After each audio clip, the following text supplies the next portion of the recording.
नमस्कार। आज हम बात कर रहे हैं लखनऊ में हुई एक हालिया पुलिस मुठभेड़ की। इसमें 1 लाख रुपए का इनामी अपराधी पकड़ा गया है। जी। हमारे पास इस पे एक रिपोर्ट है, तो आज हम इसी की तह तक जाएंगे, समझने की कोशिश करेंगे कि ये कौन था, कैसे पकड़ा गया और इस पूरी कार्रवाई का क्या मतलब निकाला जा रहा है। बिल्कुल। ये घटना जहां तक रिपोर्ट बताती है 2 जुलाई की है। लखनऊ पुलिस और एक अपराधी मोस्तफा उर्फ गुफरान, हाँ। उसके बीच मुठभेड़ हुई और फिर उसे गिरफ्तार कर लिया गया। और ये कोई छोटा मोटा अपराधी नहीं था, है ना। रिपोर्ट में 1 लाख के इनाम का जिक्र है। हाँ, 1 लाख रुपए का इनाम था उस पर। ये तो बड़ी रकम है। मतलब पुलिस की नजर में ये काफी अहम टारगेट रहा होगा। किस तरह के जुर्म में शामिल था ये? देखिए, मुख्य तौर पर उस पर शहर में चेन स्नैचिंग के कई मामले थे। Chain snatching? हाँ, और रिपोर्ट कहती है कि वो पिछले कोई 6 महीनों से लखनऊ और आसपास के इलाकों में काफी सक्रिय था। 6 महीने से? जी। उसका एक खास तरीका था, स्कूटर का इस्तेमाल करता था और राह चलती महिलाओं से सोने की चेन छीन लेता था। ओ, तो ये उसका मोडस ऑपरेंडी था, स्कूटर।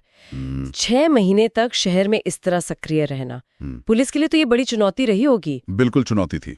तो रिपोर्ट में कुछ है कि पुलिस उस तक पहुंची कैसे? कोई खास सुराग या? रिपोर्ट बताती है कि पुलिस को उसके बारे में लगातार कुछ इनपुट्स मिल रहे थे। अच्छा। खुफिया जानकारी आप कह सकते हैं। अच्छा, इनपुट्स। हाँ, लेकिन वो सिर्फ इनपुट्स पर ही नहीं बैठे रहे।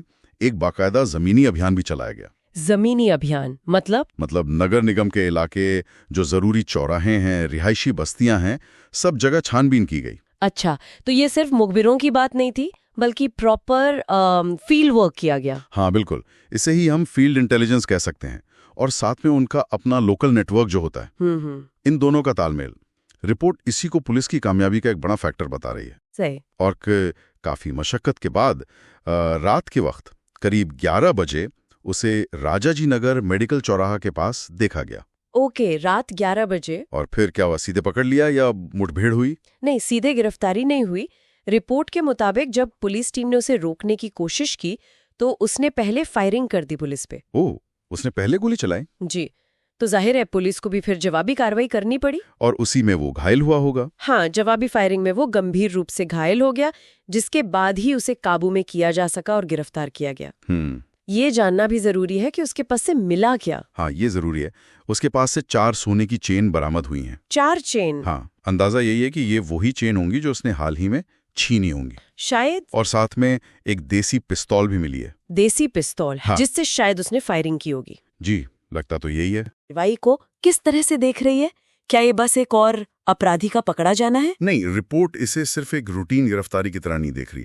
वो इसे लखनऊ पुलिस की तेजी, उनकी जो फील्ड इंटेलिजेंस की काबिलियत है और जो उनका लोकल नेटवर्क है, उसकी असरदार क्षमता का एक सबूत मान रही है। और इसका महत्व शायद इसलिए भी बढ़ जाता है क्योंकि आजकल शहरों में अपराध बढ़ रहे हैं, अपराधियों के छिपने के तरीके बदल रहे हैं। बिल्कुल। और खासकर महिलाओं के खिलाफ जो अपराध है वो तो चिंता का विषय है ही। सही कहा आपने।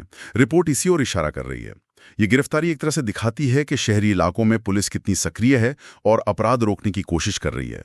ये भी बताता है कि जब खुफिया जानकारी और जमीनी कार्रवाई ठीक से मिलती है तो नतीजे आ सकते हैं। तो कुल मिलाकर ये घटना कानून व्यवस्था बनाए रखने की एक मिसाल के तौर पर देखी जा रही है। हाँ, एक तरह से तो है, लेकिन ये हमें सोचने पर भी मजबूर करती है ना? किस तरह से? देखिए, शहरी अपराध का पैटर्न बदल रहा है, उनके तरीके बदल रहे हैं।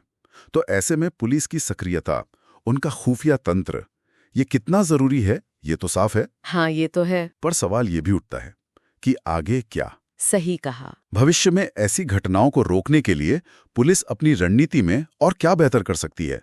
क्योंकि अपराधी को पकड़ना एक बात है, लेकिन अपराध को होने से रोकना वो शायद ज्यादा बड़ी चुनौती है। निश्चित रूप से। ये घटना एक केस स्टडी की तरह है, दिखाती है कि क्या काम किया, क्या कारगर रहा, पर साथ ही ये सवाल भी छोड़ जाती है कि शहरी सुरक्षा को और मजबूत करने के लिए आगे क्या कदम उठाने चाहिए। बिल्कुल, इस पर सोचना जरूरी है। Thanks for watching. दोस्तों, अगर आपको यह सतर्क रहने लायक स्टोरी लगी हो तो वीडियो को लाइक करें, दोस्तों और परिवार के साथ शेयर करें और ऐसी रियल क्राइम स्टोरीज के लिए चैनल को सब्सक्राइब करना न भूलें। बेल आइकन दबाएं ताकि अगली स्टोरी की सूचना सबसे पहले आपको मिले।